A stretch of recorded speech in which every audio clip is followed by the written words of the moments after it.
Hey guys, it's Monica at Academic Phoenix Plus, and welcome to the texturing tutorial of this cute little dinosaur. In the previous tutorials, we modeled it and also UV mapped it. So this time we're going to take all that hard work and create a texture for it.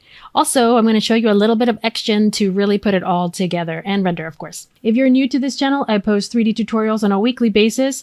Software that I cover includes Maya, ZBrush, Substance, and so much more. So if that is your sort of thing, please consider subscribing. So bring out your creativity, open up that software, and let's go ahead and get started in texturing this cute little guy. Or girl, who knows? All right, so let's see. So far we have this little model, and if I select it, we get my UV set up. So let's assign a shader to it. So the first thing I'm going to do is right click, assign a new material, and I am going to be using the AI standard surface. Let's go back into general so that we can get the default. All right, let's right click, assign existing material, and I'm going to choose my AI standard surface 1. And just to keep things clear, let's call this the body shader. Okay, so the first thing I'm going to do is give it a color. So I'm going to choose a little bit of a pink. It can be dark pink, it can be any type of pink. And of course, I'd like to add a floor, and then I like to add a light. So let's go to Arnold Light, Physical Sky. Then we can see what we have so far. It's a good start. We got plenty to do. Since I'm here, I might as well grab these little guys, the eyes, assign any material, Arnold, AI Standard Surface. This is going to be the color black. I'm also going to decrease the roughness so they're a little bit shinier. And then this is going to be my eye shader. Let's take a little render, see how that is. So far, so good. And then finally, let's grab the scales. I'm assuming they're scales. Assign a new material. Let's just go ahead and give everything a shader. So this is going to be the scale shader. Let's go ahead and pick a color. And I'm going to choose a little bit of that orangey color. All right, so this is my fundamental color. I'm going to let it render. Looks good, and I'm going to take a snapshot. Okay, so far so good. So the first thing I want to do is break up the color. So there's very few items in the real world that have one uniform color. So what I'm going to do is go to the body shader, and I'm going to go to the color, click on this little connection, this little output connection, go to Arnold, and I'm going to show you a little fun node called the AI color jitter. So go ahead and type in AI color, and you're going to see jitter, or if you want to just type in jitter and it'll pop up there. So the first thing you need to do is grab an input and pick the color that you want. And unfortunately, the preview is not going to show up. So if you hit the number 6, you can see that it no longer looks pink. But when you render it, you're going to notice that the colors are basically the same. So what AI Jitter does, and I really love this, is it will break up the colors for you. So I'm going to click up here, make a selection, then I'll show you what it does. So let's hit play, and hopefully my computer doesn't die. But if we change these values, you're going to see that nothing's really happening. And if I go to the opposite side, you'll notice that nothing's happening too. That's because we need to go up to the type and change this into face. So now when I go into the right, you'll notice that it starts breaking up the color. And if I go to the left of human, it changes the color too. So by doing this, it breaks up the color just a little bit. You can also do it the same thing with the opposite side, or you can go to the positive value. So this just breaks up the color just a little bit. You don't need too much. As you can see, you don't need that much, but that's going to help sell that this object is in fact a bunch of different colors without using a texture. Okay, good. Let's go ahead and just render the whole thing. Now, of course, you're more than welcome to play around with the saturation. If you guys want to go crazy, you can go to this saturation and just kind of have fun with the thing with this AI jitter. And I actually do have a tutorial on a little bit more about AI jitter. I use it on grapes. I use it on forest. I use it on, things that you need to diversify the color. This is a really great node, and you can get a diverse different colors with very little work. All right, I think I'm happy with this. Let's go ahead and go back to our shader by clicking on this, which goes up the hierarchy, which is the shader. And I am going to increase my roughness because this is pretty shiny. So I'm going to increase it, and you can see that it starts roughing up the specularity. So So now I'm going to take a screenshot just so I can keep tabs on the progress. So how do we get this really cool looking texture? Well, we want to use is what's called the displacement map. So what I'm going to do is go over here and click on this little connection, and you're going to see that we are now in the SG node of the AI standard surface shader, the first one. And over here we have a displacement. Let's click on this, and I'm going to remove jitter, and I'm going to choose a file. So what happens is that it connects as displacement shader, and the one I want you to focus on is the scale. You'll also notice that displacement has a connected value. Click on that little folder. And I have a couple of knitted patterns that I found online, and it's up to you which one you want to choose, but I'm going to choose this one because I felt it looked similar to the reference. So I'm going to go ahead and select it, and let's see what happens. It's perfect. So as you can see, it's very dramatic. It's kind of breaking the geometry. That's the good news, is that it's working. So let's go back up the hierarchy of the shader by clicking on this connection, and we're going to reduce the scale to about 0.3. Let's go ahead and hit render. And now I'm getting a little bit more of what I want, which is a smaller pattern of the texture. Now I'm going to go back to my displacement file, and then I'm going to go to my placement node. This placement node is going to help me because I can actually increase this by, let's say, 5 by 5, and it will actually increase the texture by 5 times. Now the trick to this is that you need to find an image that is a repeating texture, because otherwise that's not going to work. So make sure you find a file that is repeating. I think I need more, so let me go to 10 by 10, and I'm at repeat UV, so let's go ahead and see what that looks like. I'm going to go 12 by 12. Now I feel like the stitching is going the wrong way, so the next thing I'm going to do is go to my rotate UVs and change it to 90 degrees. So now the stitching is going up and down. So this placement node is very powerful, and every file has a placement node. All right, that's looking pretty good. I'm going to go ahead and take a snapshot of that. It is a little darker, and I will compensate for that in when we start lighting and also using subsurface scattering. So yes, we're going to cover subsurface in this tutorial. I'm going to hit stop.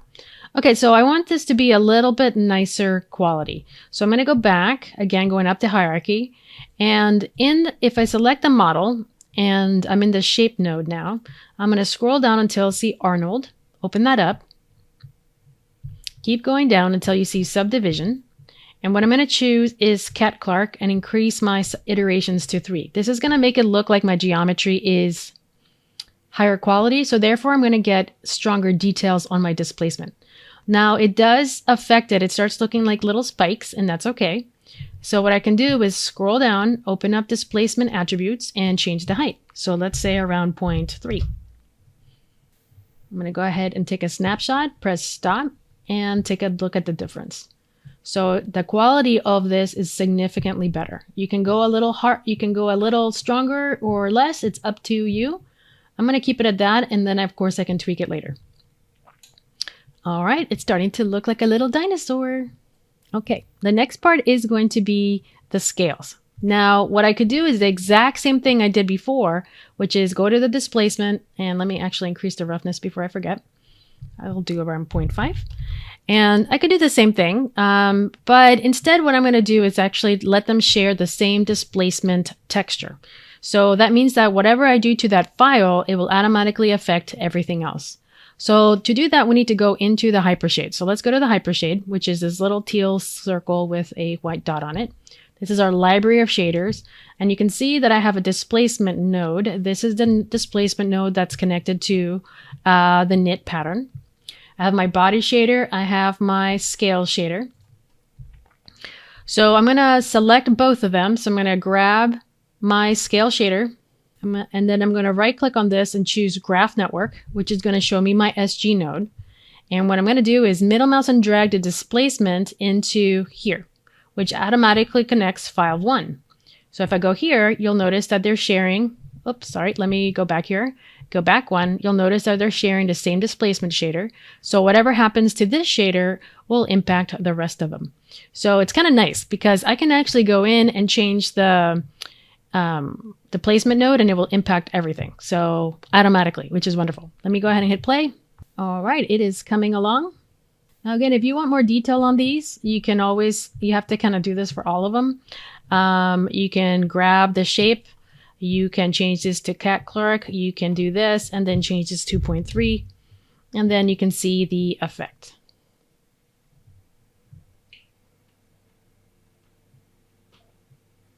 You can also decrease the scale even more if you feel that that's too strong around the hands. And I'm going to do the same thing to the other side. I'm going to change this to Cat Clark, change the iterations to 3, and change this to 0.2. All right, it's looking cute. So let's compare the beginning, color variation, displacement, and now everything has that shader. All right, let me get my resolution gate here because I want to make sure I actually... Looks good. All right, cool. So next I want to do is what's called subsurface scattering. So let's take a look at the body shader, and I'm going to go down to subsurface and I'm going to crank up this value. So we're going to get an interesting result. It's going to look like it's darker. And part of the reason is because we're using this dome, and subsurface scattering works really well is when there is light behind a character. But what I want to do is change my subsurface color to something like pink so that when the light penetrates it, it will pick up, instead of the color white, it will be pink. I also need to reduce the scale, or the radius, sorry. Reduce the radius because the radius is going to tell you how far the light should go in. And this guy is actually really small in comparison to compared to real world. Okay, so this is what it looks like so far. I know it doesn't look very much, but let's go ahead and save, and then I'm going to start lighting it a little bit better. Okay, so I'm going to get rid of this dome, and I'm going to get rid of this floor. And the next thing I'm going to do is actually import a file, which already has a studio lighting. So if you guys don't know how to do a studio lighting, it's actually really great. It will make your models look really nice. So let's go to, I'm going to go to File, Import. And by the way, to create a studio lighting setup, I'll leave a link up here at the top and also in the description so you guys can make it yourself. And then when you make it, you can reuse it just like I am. I'm going to bring in this image, and I'm going to get rid of my unnecessary stuff. And I'm going to get rid of my curved surfaces. So let's take a look at the perspective. So it's huge in comparison to my little dinosaur. And you'll notice that it comes with a render cam, and it comes with this lofted surface that has an infinity curve and a bunch of lights that will help highlight my character. So this is really helpful if you have any type of model, because you can quickly import these files and make your models look really nice. So I'm going to grab all of these and do a Control-G, which is going to create a group. And then I'm going to scale it, because I want all of this to be behind my character. So something like this. Now, let me go to Panels Perspective. I'm going to look through this, and then I'm going to scale. It looks like my character scaling, but it's actually the camera as well as the background. So it's a little weird, but that's what it does. And let me see. By the way, if you move your camera, hit the left bracket, it'll snap it back. I think this looks good here. I'm going to grab my little dinosaur, or actually let me grab the group, and I'm just going to bring it up. It looks like the dinosaur is going down, but it's actually the group, and I'm just trying to slightly intersect this just a tiny bit. There we go. I am going to grab the dinosaur and slightly rotate him instead. I don't need to, whoops, you can see that the floor is intersecting him, so hopefully it doesn't look too bad if I do it this way. And let me just rotate him a little bit more, because it's significantly more appealing if it's a 45-degree, like 3/4 turn. Let's see what that looks like. Okay, so this is just to show you what it looks like when it's rendered from perspective. So you can see that I have a bunch of area lights, and it actually lights it really well. But to see it in the actual model, let me relabel this. I'm not a fan of, let me just call it render cam. Render camera, thank you. All right, let's go back here. Let's go to, let me close this and open it up again, and hopefully it will reset itself. There you go, render cam, hit play. And now you can see that my character is looking a lot lighter than it did before. So you can see this is what it was before. So lighting is really important when you guys want to render your stuff. Make sure that you have rim lighting, which is what this little light back here is for. Gives it a nice little edge. You can see that my lighting's looking a lot better, and it just looks way better than this. So make sure that your stuff looks professional by adding your studio lighting. So again, take a look at the video tutorial. It's going to just really make things better for you guys. All right, I'm happy with the results so far. I like the color and everything. So I can make him or her, can't figure it out. Again, it's easy to change the shader color. So if you guys want to make it a little bit lighter, you can by choosing a lighter color. So you can see that whoa, that was a lot. So you can play around with the colors of AI Jitter to get the effect that you want. I'm going to go back to my subsurface here, and I can increase my subsurface, as you can see, but I really don't need that much. Let me just change these colors. Okay, I'm going to let it render. Let it do its thing. And by the way, you can take a look down here at the bottom right to see where it's rendering. And over here, it will give you a time when it's done. So I'm going to just let the whole thing render just because I'm curious how long it's going to take. And this is just the low resolution render. It's not even the high resolution, because I am going to render it in 720, and then I'm also going to increase the values. So the quality of the render is going to be really nice. There's going to be a lot less noise. Not that there's much noise here, but all right, that took only 52 seconds, so that's cool. All right, let me take a screenshot of that. So let's see the progress so far. Here we go. We had pink. We added some color jitter. We added displacement. We messed around with the displacement, added more shading, and then the lighting really makes a huge difference. Okay, great. Let's go back to the body shader. Again, you guys can play around with this subsurface. You can decrease the scale as well. So that's going to help with the light going in, grabbing, and then picking up the subsurface in it and then scattering. So that's what it was before. This is what it is now. So you can see that it really makes a difference if you guys play with the subsurface attribute. So I have a tutorial on subsurface scattering for humans. So if you guys want to check that out, you are more than welcome to. Again, I'll leave a link for you guys. Have a lot of tutorials. I've been doing this for a while. Hopefully you guys like it. All right, let's work on fur. So we have our lighting, we have our character. Let's make this a little bit cuter by adding fur to it. So we're going to be using XGen. So over here to the top right, we have an XGen editor. We're going to create a new description. This is going to be my body fur or dino fur. Is that a thing? We're going to create a new collection. We have splines. It's going to be randomly placed on the surface. Use attribute expressions. That sounds good. Let's go ahead and create. And then we have this amazing looking spikes sticking out of our character. So let's see what that looks like. So there you go. If you want to make a porcupine, you can do it really fast. I can make it even more of a porcupine by going down to taper and increasing this to 1, which is going to make it look like spikes. So there you go. Very quickly, I have done some interesting things to my poor little dinosaur. I'm going to go ahead and take a snapshot of it just because it's funny. Okay, so let's fix a couple of things. So the first thing we want to add is the length. Clearly, it is too big, so I'm going to go ahead and shrink it. Another thing is the width. Right now, it is only 0.1. I'm actually going to change this even smaller by going to 0.03. So it's going to look like tiny little spikes. And hopefully it's starting to look like fur. I can increase the length here. So depending on what you guys want, you can make it look really long.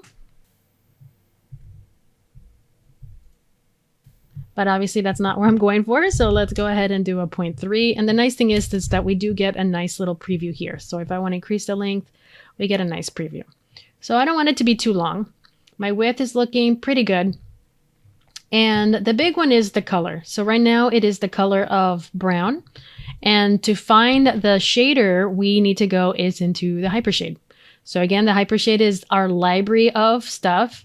And because I imported a file, I have all of these useless nodes. So let's go to Edit, Delete Unused Nodes, and that's going to clear it. So actually, let me save before... it's important to save because you never know. Okay, so over here we have the hair physical. Let's go ahead and select that. And what I'm going to do is make the root a little bit pink, and then I'm going to make the tip color basically white. Maybe if you want a little bit of pink, but it should be almost all white. So let's see what that looks like. I want more fur, so you can play that with density. So you can double it by putting 2. Very cool. And I probably want to make it a little bit smaller because, again, I feel like it's like spikes. So let me change this to 0.01. I'm trying to make it as very, very subtle so it looks like just like little strands of cloth. I'm going to increase the length a little bit more, maybe 0.8. Now, it still looks like spikes, so I'm going to show you guys how to add some noise so that it curls a little bit. Let me make a selection because it's rendering everything and I don't need it to render everything. So over here in XGen, we have some modifiers. And if I click on this little piece of paper with a like teal plus sign, click on that. You can choose, a variety of things, but I'm going to choose noise. Click OK. And this is going to give you a little bit of noise. You can almost see it on the preview, but let's see what that looks like here. Actually, let me make a smaller selection. All right, so it's not enough. So let's grab this and just kind of bring it up. Oop, let me grab this one and bring it up, which is basically going to make the whole thing the whole thing should have noise on it. Now, if you guys want more noise, you can increase the frequency. All right, let's see what we had before. Spikes. Now we have some soft fur. Let me take a screenshot of that.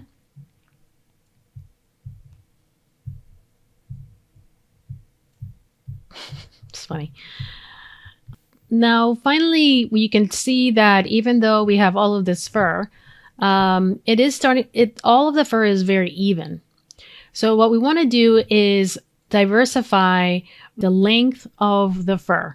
But before I do that, let me go back into the Hypershade, grab my physical shader here, and I'm just going to make this pink a little bit lighter, just so that it looks like wisps of fur. And I'm going to reduce the length a little bit, but what I'm going to do over here in the length is click on this little triangle, and I'm going to load an expression. And we have a couple of samples, and one of them is called XGen. And if we go to orientation, we can choose something called cloth skew. So it's a little bit of a maneuvering to get to this, but the nice thing is that it puts on this crazy equation here. And then when we take a look at it, it will lengthen and shorten the hair so it doesn't look so even. So now it looks a little bit more like fuzz. Cool. I'm going to go ahead and let it render. All right, so there we go. We have this cute little fur. Let's see what it looks like from the beginning. We started off with simple colors, some displacement. We started adding subsurface, and then we started to add fur, and then finally we got to this scruffy looking guy. So it's looking really, really cute. If you guys are more than welcome to make the character any color that you want. All right, let's make this into a high quality render. I'm going to go over here to the render settings. Again, don't forget to save. Let's go to Arnold, where I'm going to increase my camera settings to 4. I do have diffuse. I have some specularity.